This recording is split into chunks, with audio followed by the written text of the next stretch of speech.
Okay, next up is The Runaways, and this is a biopic about the infamous, influential all-girl teenage punk rock band in the 1970s. Of course, members being, of course, Joan, Jett, Cherie, Currie, and Lita Ford. Although this mainly just focuses on Joan, Jett, and Cherie Currie, their relationship together, and the formation of this band, including a sleazy sleazy manager type character played by Michael Shannon in a brilliant role. Of course, you remember him in his Oscar-nominated scene-stealing performance in Revolutionary Road with Leonardo DiCaprio and Kate Winslet a couple years ago. Now here's a movie that really just captures that scene so wonderfully. They don't overuse it with soundtrack and overuse it with songs. I find a lot of musical biopics as of late have really just tried to clutter too much music into it. And I understand, music is part of the charm of a film like this. And I do like that, but I just find it just overcrowds movies. It really just, it's like, okay, like we get it, like this is all their songs, yada yada yada.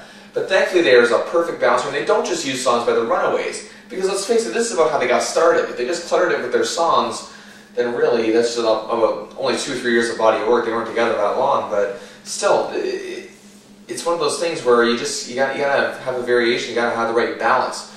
Now, of course, Kristen Stewart of Twilight fame plays Joan Jett, and she is fantastic here.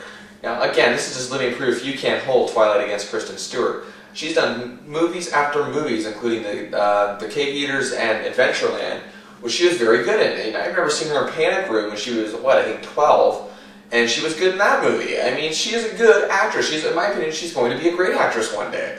And she's well on her way there. And speaking of great actresses well on their way, Dakota Fanning, now almost 17 years old, is unbelievably good here as Cherie Currie. And she just, I don't know, for some reason, something about Dakota Fanning, she really can just have that subtle energy that she doesn't have to go over the top like most child actors have. Now, many people criticize her screaming and overwroughtness in War of the Worlds with Tom Cruise. In my opinion, she was doing a good thing in that movie. She stole the movie from Tom Cruise. How would you expect a 9-year-old kid to react when all that War of the Worlds crap was going on? I would think that they'd be screaming nonstop. It would actually make sense if she would have screamed, do nothing but scream for the 2.5 endless hours of that movie. I mean, come on. She is a future Oscar winner one day, I believe, or at least a nominee. And I think she has a great future ahead of her. I just hope she doesn't slip into the cliches, you know, pretty blonde girl kind of thing. But Dakota Fanning seems like she's not that type of pretty blonde girl who seems high maintenance. She seems like someone who's approachable. She's a pretty blonde girl who's approachable.